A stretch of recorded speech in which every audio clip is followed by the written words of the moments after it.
China is the second largest economy on Earth. Most people believe it is about to become the first. They are wrong. In 2023, China quietly stopped publishing its youth unemployment numbers. Not because the data was broken, because the data showed that nearly 1 in 2 young Chinese could not find stable work. When you are winning, you do not hide the scoreboard. But here is what nobody in the mainstream financial press will say out loud. China is not the next America. China is a Soviet Union that learned how to manufacture iPhones. The IMF has the data. The World Bank has the data. Independent demographers have been publishing the projections for years. Nobody in mainstream media is putting it together. So we will. And what it shows should change how you think about the next 30 years of global power. China is not rising toward American dominance. It is already trapped inside the structural contradictions that will prevent it from ever getting there. In this video, we are going to prove 3 things. First, that China's productivity crisis is so deep and so structural that the growth numbers are not a superpower story at all. They are a disguise. Second, that China's demographic collapse is already mathematically irreversible, and the government knows it and is doing nothing that can fix it.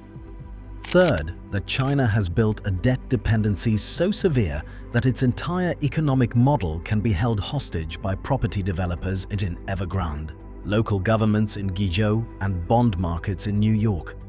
The Soviet Union was destroyed by a structural crisis it could no longer hide. China is being destroyed by a structural crisis it has become extremely good at hiding. To understand why China will never be the next America, you first have to understand what the Chinese miracle actually was. Because there was a miracle. Between 1990 and 2010, China grew faster than almost any economy in recorded history. GDP per capita rose by over 1,000%. Hundreds of millions of people moved from subsistence farming into urban wage labor. China became the factory of the world, absorbing manufacturing jobs that had previously employed workers in Detroit, Stuttgart, and Osaka. Entire coastal cities transformed overnight from fishing villages into megacities of 10 million people. The cranes never stopped moving. The concrete never stopped flowing. The Chinese people were told that their country had finally reclaimed its rightful place at the center of the world, that the century of humiliation, the poverty, the isolation was finished. China was not just catching up with the West. China was going to surpass it. Every single yuan of that miracle had a price. China's total debt, as a share of gross domestic product, went from approximately 140% in 2008 to over 300% by 2023. The property sector alone accounted for roughly 25% of GDP at the peak of the boom. 1 in 4 yuan in the Chinese economy was tied to building apartments, not producing technology, not developing intellectual property, not creating exportable innovation.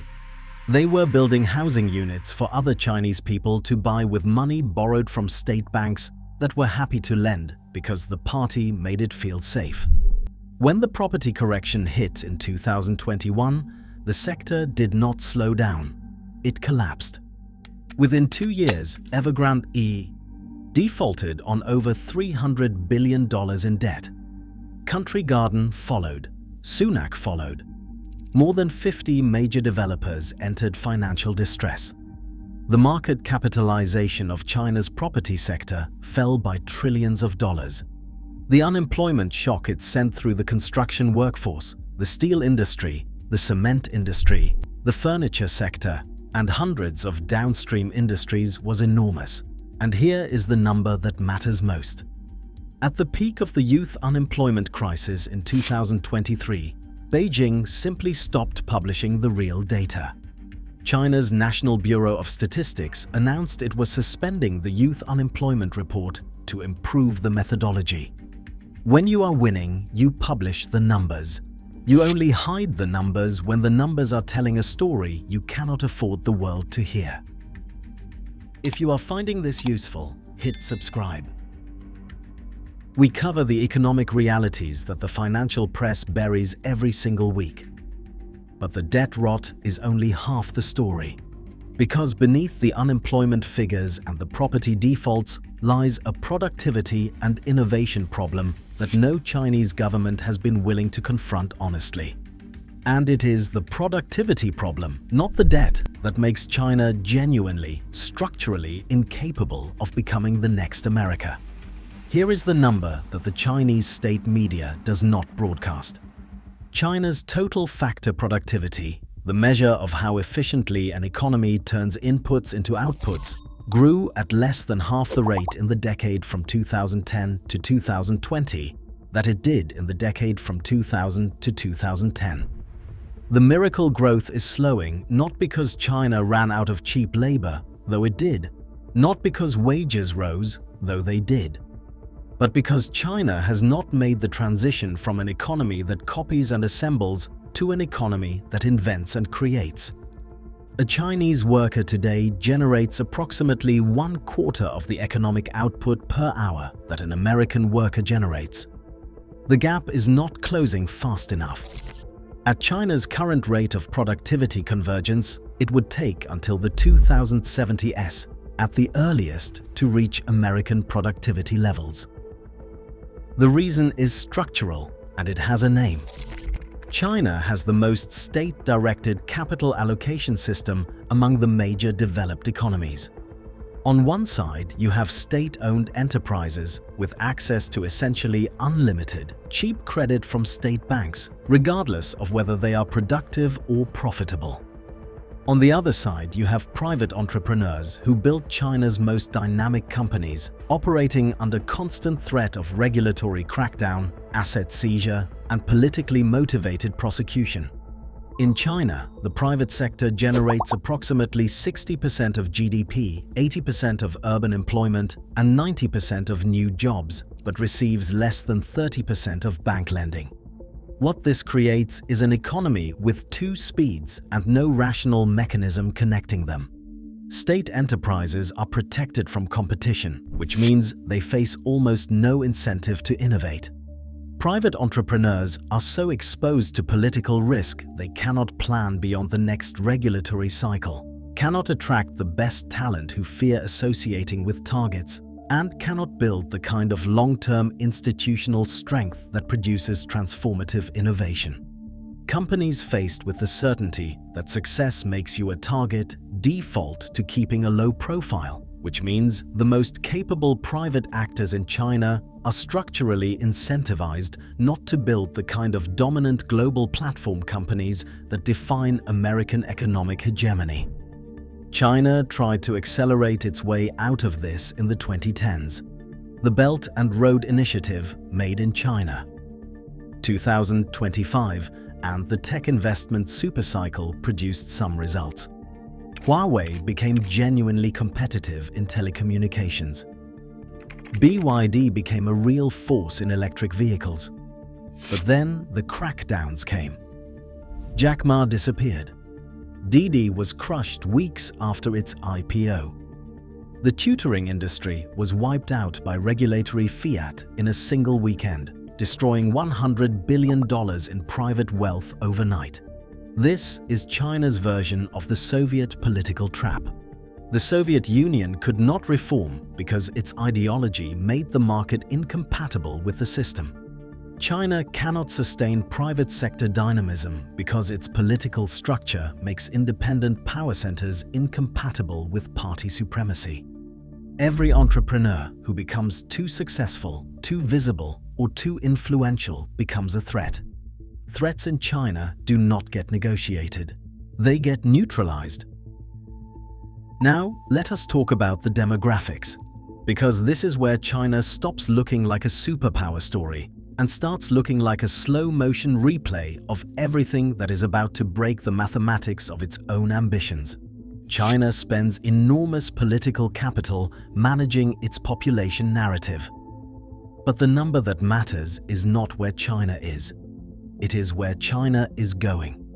China's population is already shrinking. 2022 was the first year China's population declined in 6 decades. By 2050, China is projected to have lost over 100 million people from its peak. By 2100, some demographers project the population could fall below 800 million. The economic arithmetic is not complicated. China's working-age population peaked around 2015 and has been declining since. Every year, there are fewer workers entering the labor force to support more retirees, drawing from a pension system that was designed for a much younger demographic pyramid. In 1980, there were approximately 5 workers for every Chinese retiree. By 2050, there will be fewer than 2. The pension system is funded by workers paying contributions to support pensioners drawing benefits. When you go from 5 workers per retiree to 2 workers per retiree, the mathematics of the entire system breaks. You either cut benefits, raise contributions, raise the retirement age, or the system runs out of money. The pension pressure is unavoidable. China's response has been to choose a 5th option: to delay. The retirement age in China remains among the lowest in the major economies, 60 for men and 50 to 55 for women. A legacy of policies designed for a manufacturing economy that no longer exists. Every year that retirement ages stay artificially low is a year in which the pension shortfall compounds. China has locked in a demographic time bomb inside its social contract and called it social stability. But the pension crisis and the productivity crisis together are still only part of the picture. China has a 3rd structural vulnerability that most geopolitical analysis ignores entirely, and it is the one that could collapse everything else. China is one of the most debt-dependent large economies in the modern world. Its miracle was not built on productivity, it was built on credit. And the credit is now creating a debt burden that no amount of official gross domestic product growth can grow away. China's total debt, including government, corporate, and household, stands at approximately 300% of gross domestic product. The hidden debt is even larger. Local government financing vehicles, the off-balance sheet instruments that provincial governments use to fund infrastructure without counting it as official debt, are estimated to carry an additional 50 to 60 trillion yuan in liabilities that do not appear in the headline numbers. These are not academic footnotes. They are the mechanism through which hundreds of Chinese cities funded the roads, bridges, and industrial parks that made the growth story look real. When growth slows and the projects stop generating returns, those liabilities do not disappear.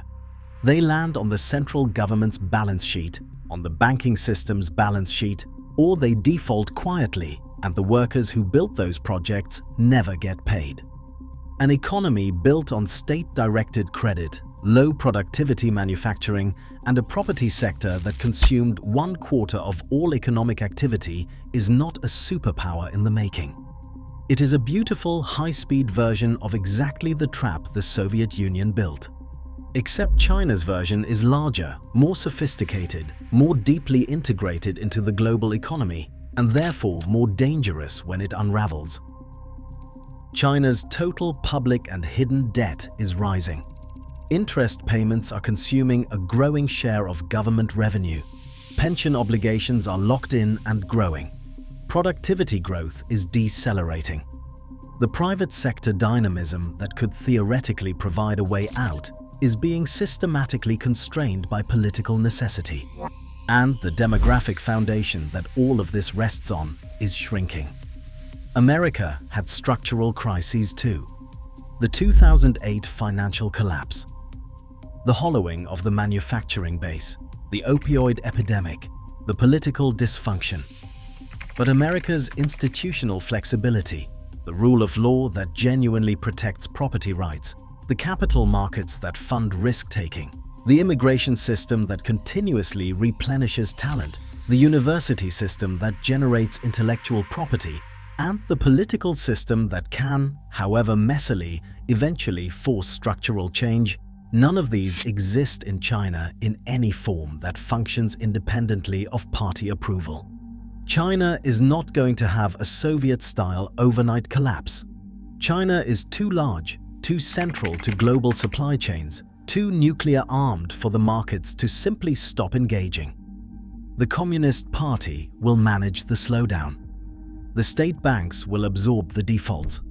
The official statistics will continue to report growth numbers that look acceptable, just as it managed the property crisis, just as it managed the COVID data, just as it managed every uncomfortable number until it could not. The Chinese economy is not collapsing. It is being managed. And managed decline is the most dangerous kind, because it removes the urgency that forces reform. Every year that China avoids a visible crisis is a year in which the debt compounds, the demographic hole deepens, the private sector entrepreneurs who could build the innovation economy quietly emigrate to Singapore or Vancouver, and the political window for structural reform narrows further. The Soviet Union was allowed to pretend for 40 years. Then it was not allowed anymore. China is not heading toward an American-style superpower position. China is already locked inside the structural contradictions that prevent it from ever getting there.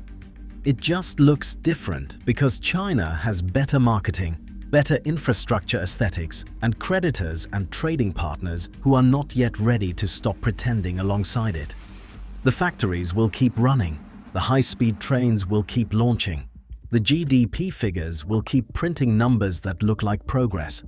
And underneath all of it, the same mathematics that ended Soviet pretensions of superpower permanence will keep running, quietly, invisibly, compounding with every year of borrowed time.